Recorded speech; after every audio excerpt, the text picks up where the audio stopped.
नमस्ते नमस्कार जय हिंद दोस्तों, स्वागत है आपके अपने यूट्यूब चैनल पीसेस मेकर पे। तो देखिए फ्रेंड्स, आप लोग का जो ये आपका जो ज्ञान बिंदु का जो आपका प्रैक्टिस सेट था वो प्रैक्टिस सेट नंबर 20 है फ्रेंड्स। और देखिए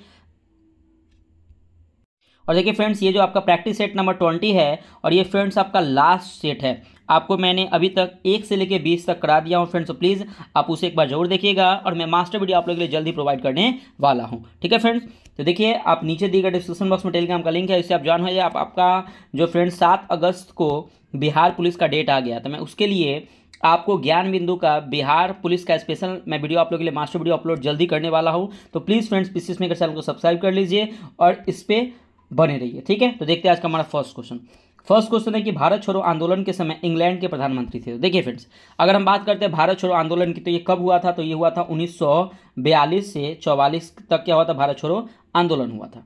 ठीक है, अब देखिए तो ये समय हुआ था, तो इंग्लैंड के प्रधानमंत्री कौन थे? तो इस समय थे विंस्टन चर्चिल थे। अगर हम बात करते हैं विंस्टन चर्चिल की, तो देखिए ये ब्रिटेन यानी कि इंग्लैंड के प्रधानमंत्री 2 बार रहे थे। एक बार रहे थे 1940 से लेके 45 के बीच में रहे थे, और दूसरा बार फ्रेंड्स जो रहे थे वो 1951 से लेके 55 तक ये ब्रिटेन के प्रधानमंत्री रहे थे, ये ध्यान रखिएगा।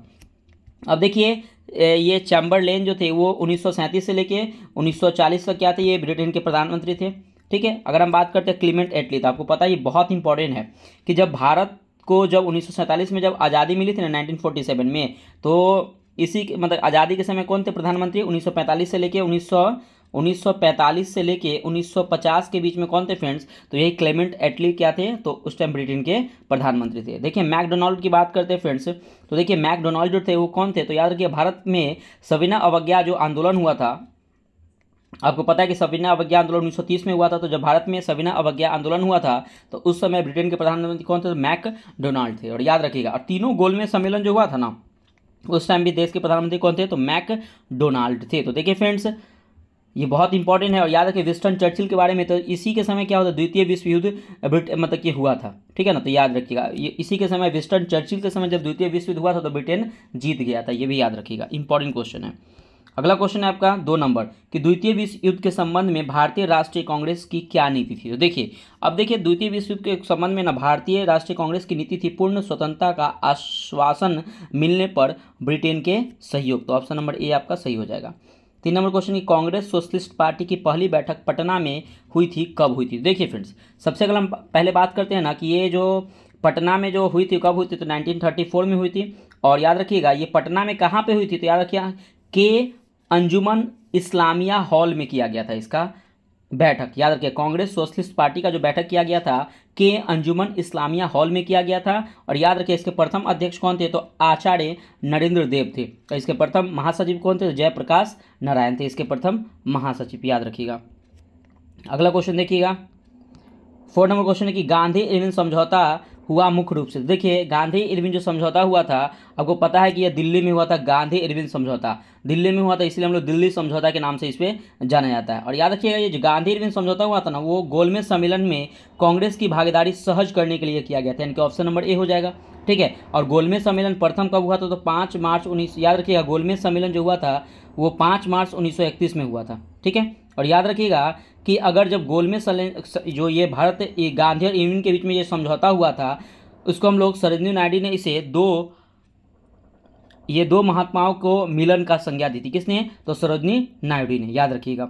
अगला क्वेश्चन देखते हैं 5 नंबर कि प्रथम गोलमेज सम्मेलन के बारे में निम्नलिखित में से कौन सा एक सही नहीं है? तो देखिए फ्रेंड्स, अगर हम बात करते हैं प्रथम गोलमेज सम्मेलन की, तो इसका उद्घाटन ब्रिटेन के सम्राट जॉर्ज परचम ने किया था, ये पहला इंपॉर्टेंट क्वेश्चन।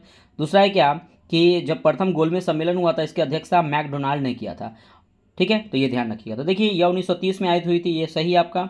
इसे साइमन आयोग की रिपोर्ट पर चर्चा की थी, ये भी सही है। इसका आयोजन लंदन में हुआ था, ये भी सही है। जेम्स पैलेस में हुआ था, लंदन के जेम्स पैलेस में।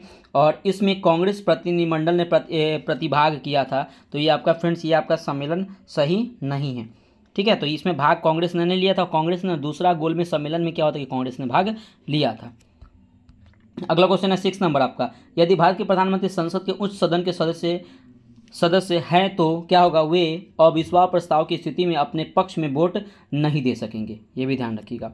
अगला क्वेश्चन है 7 नंबर की मनमोहन सिंह के संबंध में निम्न से कौन सा सही नहीं है। तो देखिए, अगर मनमोहन सिंह की बात करें तो इनका जन्म कब हुआ था, तो 1932 ईस्वी में हुआ था। 1932 में पंजाब प्रांत में हुआ था, ठीक है। और मनमोहन सिंह जो राज्यसभा के सदस्य थे 1991 से, याद रखिए राज्यसभा के सदस्य थे कब, तो 1991 से लेकर 2019 तक असम से थे, और 2014 से लेकर 2024 तक राजस्थान से राज्यसभा के सदस्य थे, ये भी याद रखिएगा, ठीक है। अगर हम बात करते हैं क्या कि मनमोहन सिंह के बारे में, तो देखिए भारत के पूर्व वित्त मंत्री थे, ये बिल्कुल सही है। ये भारत के 22वें, याद रखिएगा 22वें पूर्व वित्त मंत्री थे। अगला है कि भारतीय रिजर्व बैंक के पूर्व गवर्नर थे, बिल्कुल सही है, 15वें पूर्व गवर्नर थे। और वित्त आयोग के पूर्व अध्यक्ष थे, तो ये फ्रेंड्स आपका गलत है, ये वित्त आयोग के पूर्व अध्यक्ष नहीं थे, ठीक है। और अंतर्राष्ट्रीय मुद्रा कोष में भारत में पूर्व प्रतिनिधि, ये भी आपका सही है, तो ऑप्शन नंबर सी हो जाएगा, ये गलत हो जाएगा, ठीक है। और याद रखिएगा ये पहले सिख पीएम भी थे मनमोहन सिंह, ठीक है फ्रेंड्स। और आपको पता है कि वर्तमान में भी 16वें वित्त आयोग के अध्यक्ष कौन है, तो अरविंद पनगड़िया है, जिसका गठन 16वें वित्त आयोग का गठन, एक क्वेश्चन आता है तो या 31 दिसंबर 2023 को हुआ था 16वें वित्त आयोग का गठन, याद रखिएगा। और अरविंद पनगड़िया कौन है, तो याद रखिए नीति आयोग के उपाध्यक्ष थे। अगला क्वेश्चन 8 नंबर क्वेश्चन है, क्या नियंत्रक एवं महालेखक परीक्षक पर टीका टिप्पणी पर उचित कार्यवाही करने की अंतिम जिम्मेदारी किसे है। तो देखिए, अगर हम बात करते हैं नियंत्रक एवं महालेखक, जिसको कैग कहते हैं, और ये अनुच्छेद 148 में के तहत राष्ट्रपति करते हैं। कैग की नियुक्ति कौन करते हैं, तो अनुच्छेद 148 के तहत राष्ट्रपति करते हैं। और याद रखिएगा कि कैग अपना रिपोर्ट अनुच्छेद 151 के तहत राष्ट्रपति को ही देता है, ठीक है। और पता है कि वर्तमान में कैग का जो अभी वर्तमान में कैग कौन है, तो गिरीश चंद्र मुर्मू है। और कैग मतलब ये जो कैग होते हैं उनका जो कार्यकाल होता है 6 वर्ष या 65 वर्ष, जो पहले हो जाए, ठीक है। चलिए, तो देखिए फ्रेंड्स, इसका राष्ट्रपति क्या हो जाएगा, सॉरी इसका आंसर हो जाएगा संसद की। अंतिम जिम्मेदारी किसकी होती है, तो संसद की होती है। 9 नंबर क्वेश्चन है कि भारत के प्रथम विधि अधिकारी के रूप में कौन जाना जाता है। तो आपको पता है कि प्रथम विधि अधिकारी जो होते हैं भारत के महान्यायवादी होते हैं, जिसकी नियुक्ति राष्ट्रपति करते हैं। और वर्तमान में भारत का महान्यायवादी कौन है, तो आर वेंकटरमणी हैं, ठीक है। और याद रखिए अनुच्छेद 76 में कहा गया है कि भारत का एक महान्यायवादी होगा। ये किस अनुच्छेद में है, तो अनुच्छेद 76 में एक कहा गया है। अगला क्वेश्चन देखिए, 10 नंबर क्वेश्चन है कि संविधान में मंत्रिमंडल शब्द का एक ही बार प्रयोग हुआ है, और वह कब हुआ है, तो वो हुआ है अनुच्छेद 352 में।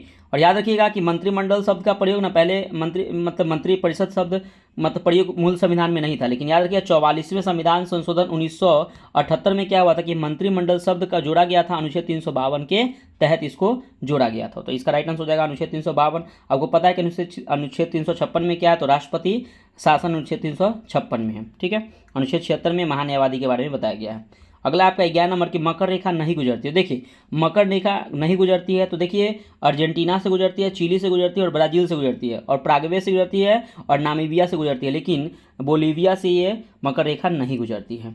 अगला है 12 नंबर क्वेश्चन की जब IST यमोत्तर पर दोपहर होती है, तब धरती पर एक अन्य स्थान पर लोग अपनी सुबह 6 बजे की चाय ले रहे होते हैं। इस स्थान का देशांतर क्या होता है, तो 7 डिग्री 30 मिनट वेस्ट, तो ऑप्शन नंबर बी हो जाएगा।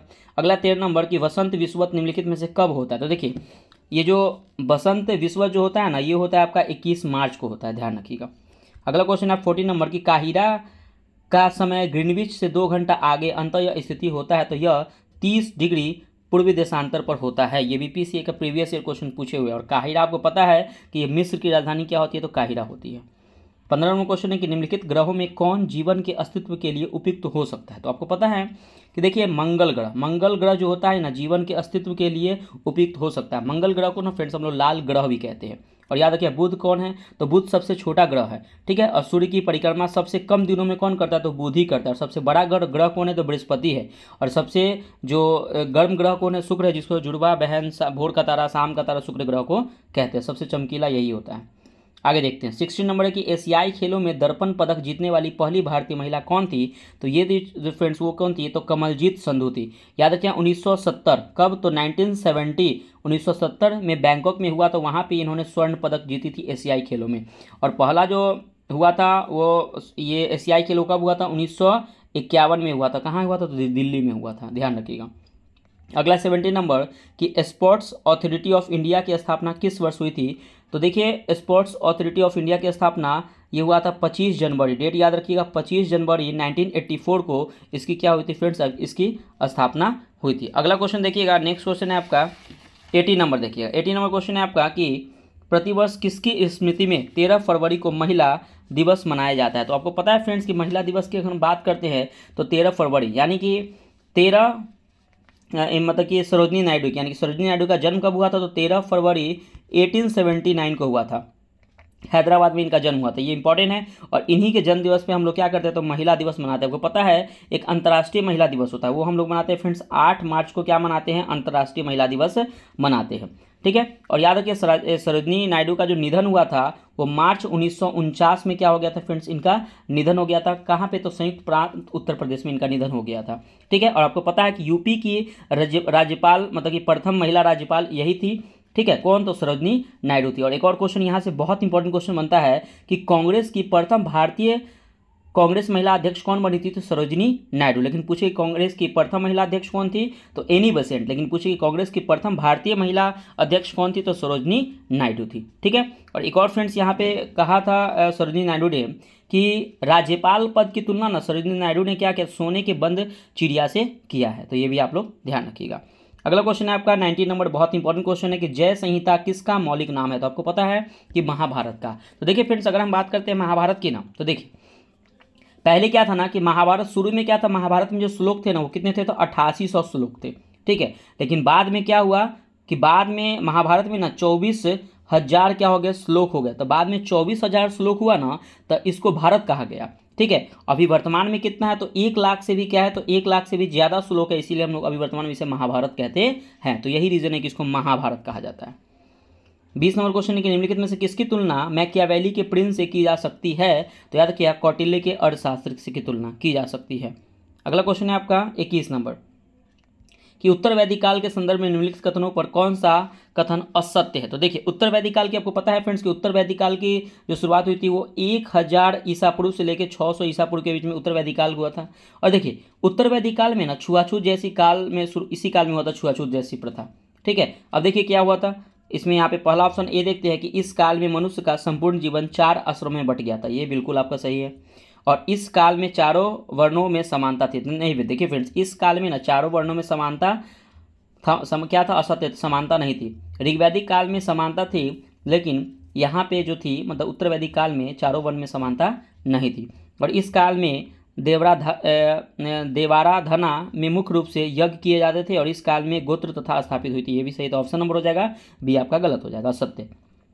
22 नंबर क्वेश्चन है कि निम्नलिखित जनपदों में से किसने सबसे पहले युद्ध में हाथियों का प्रयोग बड़े पैमाने पर किया था? तो ये किए थे कौन? तो मगध। तो याद रखिए मगध ने क्या किए थे कि सबसे बड़े पैमानों पर हाथियों का प्रयोग किया था। आपको पता है कि कलिंग जो 261 अशोक ने 261 ईस्वी में यहाँ पे आक्रमण किया था।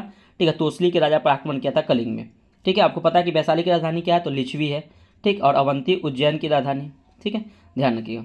अगला क्वेश्चन देखते हैं 23 नंबर कि बौद्ध धर्म के त्रिपिटकों के संदर्भ में निम्नलिखित युग्मों पर विचार कीजिए। तो देखिए अगर हम बात करते हैं बौद्ध धर्म की, तो सबसे पहले आपको पता है कि बौद्ध धर्म के संस्थापक कौन है? तो गौतम बुद्ध है। और गौतम बुद्ध को ज्ञान की प्राप्ति कहाँ हुई थी? तो बौद्ध गया में हुई थी। और जो प्रथम बौद्ध संगीति जो हुआ था वो कहाँ हुआ था? तो आपको पता है कि प्रथम बौद्ध संगीति राजगीर में हुआ था, दूसरा वैशाली में हुआ था, तीसरा पाटलिपुत्रा में हुआ था, चौथा कुंडलवन कश्मीर में हुआ था। और चौथी बौद्ध संगीति में क्या हुआ था कि जो आपके जो ये हीनयान और महायान में क्या होते विभक्त हो गए थे।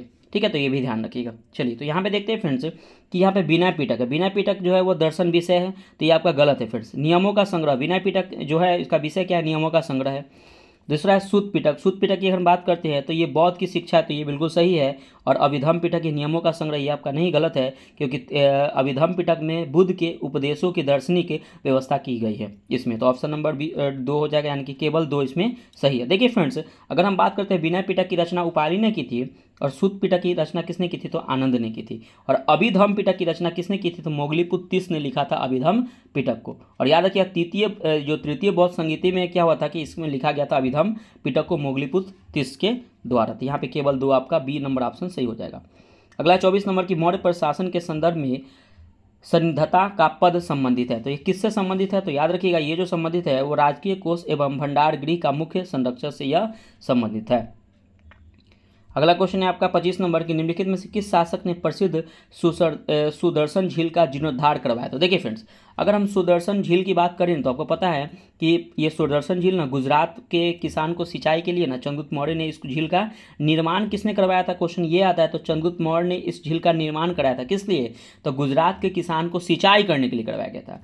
अगर ये मतलब कि इसके बाद क्या हुआ था कि चंद्रगुप्त मौर्य के बाद क्या हुआ था कि बाद में पुनर्निर्माण अशोक ने करवाया था, पुनर्निर्माण अशोक ने करवाया था, लेकिन जीर्णोद्धार जो करवाया था वो रुद्रदामन प्रथम ने इसका जीर्णोद्धार करवाया था। रुद्रदामन कौन था? तो शक शासक था, जो सबसे महान शासक था इस वंश का। तो ये भी ध्यान रखिएगा। ठीक है फ्रेंड्स, ये इंपॉर्टेंट पॉइंट था, इसीलिए मैं आपको इसके बारे में बताया था। यहाँ से क्वेश्चन आता है, यह कन्फ्यूजन भी होता है, ध्यान रखिएगा। अगला क्वेश्चन है 26 नंबर, देखिएगा, मुगल काल के संदर्भ में निम्नलिखित कथनों पर विचार कीजिए। तो देखिए, अगर हम मुगल काल की हम बात करते हैं तो आपको पता है कि जमींदार वर्ग के लिए मुजरियान शब्द का प्रयोग किया जाता था। तो देखिए, ये जमींदार वर्ग के लिए मुजरियान शब्द का प्रयोग नहीं, बल्कि ये मुजरियान शब्द जो है ना किसान के लिए शब्द का प्रयोग किया जाता था। ठीक है, और वे खेतिहार जो दूसरे गाँवों में ठेके पर खेती करते थे फाही कासत कहलाते थे। ये आपका बिल्कुल सही है। तो केवल आपका 2 फ्रेंड्स आपका सही हो जाएगा, ऑप्शन नंबर बी।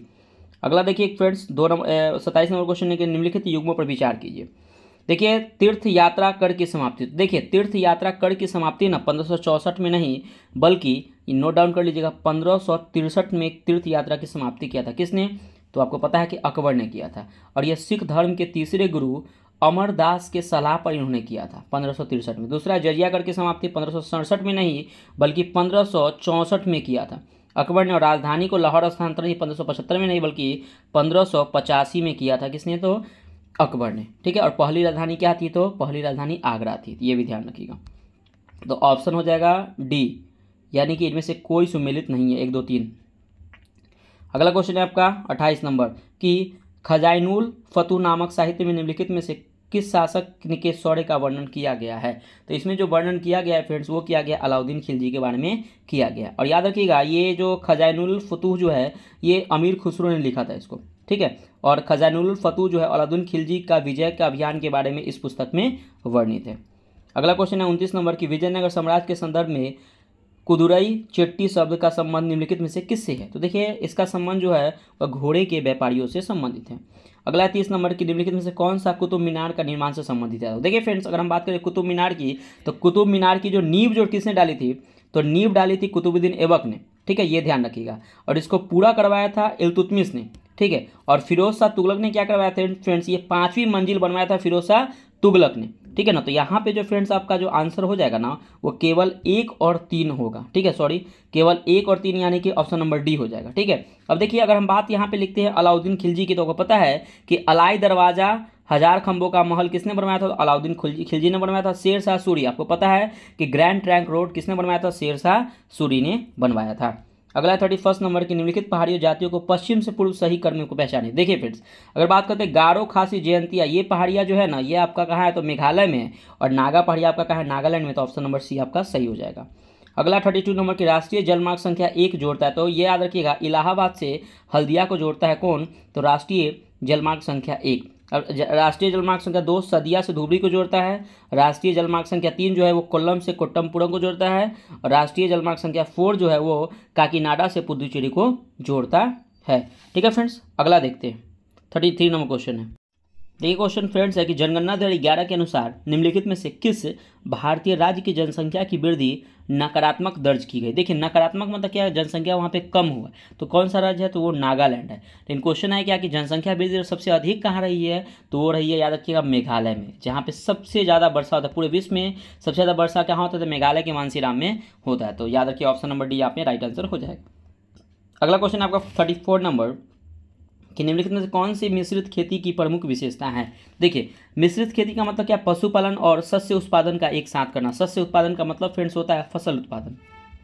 अगला क्वेश्चन 35 नंबर की, निम्नलिखित में से कौन सी फसल भारत में रबी शीत का मौसम की प्रमुख अनाज फसल है? देखिए फ्रेंड्स, अगर हम बात करते हैं कि रबी फसल की, तो आपको पता है कि रबी फसल की बुआई जो होती है वो ठंड के टाइम, यानी कि अक्टूबर नवंबर में इसकी बुआई होती है और इसकी कटाई होती है मार्च अप्रैल में। तो देखिए, यहाँ पे अगर हम बात करते हैं धान क्या है आपका, तो धान जो है आपका ये खरीफ फसल है, मक्का खरीफ फसल है, और मिलेट यानी कि ज्वार बाजरा ये खरीफ फसल है। लेकिन गेहूँ जो है आपका रबी फसल, गेहूँ हो गया, चना हो गया, सरसों हो गया।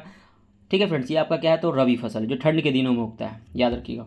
अगला 36 नंबर की निम्नलिखित भारतीय राज्यों में से किस एक में वन क्षेत्र का उच्चतम अनुपात है। तो देखिए उच्चतम अनुपात यानी कि प्रतिशत में पूछा जाता है। देखिए सबसे ज़्यादा जो वन प्रतिशत वाला जो राज्य है ना मिजोरम है 85%। बहुत इंपॉर्टेंट क्वेश्चन है। अगर हम बात करते हैं क्षेत्रफल के आधार पर ना मध्य प्रदेश में सबसे अधिक वन है। तो ये दोनों पॉइंट आप लोग याद रखिएगा। अगर प्रतिशत पूछे तो मिजोरम, अगर क्षेत्रफल पूछे तो मध्य प्रदेश। 37 नंबर क्वेश्चन है कि भारत की निम्नलिखित मिट्टियों में से कौन बेसाल्ट लावा के अपक्षय के कारण निर्मित हुई है। तो याद रखिए आपको पता है कि रेगोर मिट्टी जिसको हम लोग क्या कहते हैं, काली मिट्टी कहते हैं, और इसमें कपास की खेती ज़्यादा होती है जो महाराष्ट्र में पाई जाती है सबसे अधिक। अगला क्वेश्चन है 38 नंबर की निम्नलिखित नदियों में से किसको दक्षिण की गंगा कहा जाता है। तो देखिए फ्रेंड्स दक्षिण की गंगा ना हम लोग कावेरी नदियों कहते हैं। और याद रखिएगा कि दक्षिण भारत की सबसे लंबी नदी किसे कहते हैं, तो गोदावरी नदी को कहते हैं। याद दक्षिण की गंगा की बात करते हैं तो कावेरी नदी, लेकिन दक्षिण भारत की सबसे लंबी नदी गोदावरी की, जिसकी लंबाई है 1465 किलोमीटर। याद रखिएगा लंबाई। अगर हम बात करते हैं क्या कि दक्षिण भारत की दूसरी सबसे लंबी नदी कौन सी है, तो कृष्णा नदी है, जिसकी लंबाई फ्रेंड्स याद रखिए 1400 किलोमीटर है। और उत्तर भारत की सबसे लंबी नदी गंगा है, जिसकी लंबाई 2510 किलोमीटर या कहीं कहीं आपको 2525 किलोमीटर देखने को मिलता है, ध्यान रखिएगा।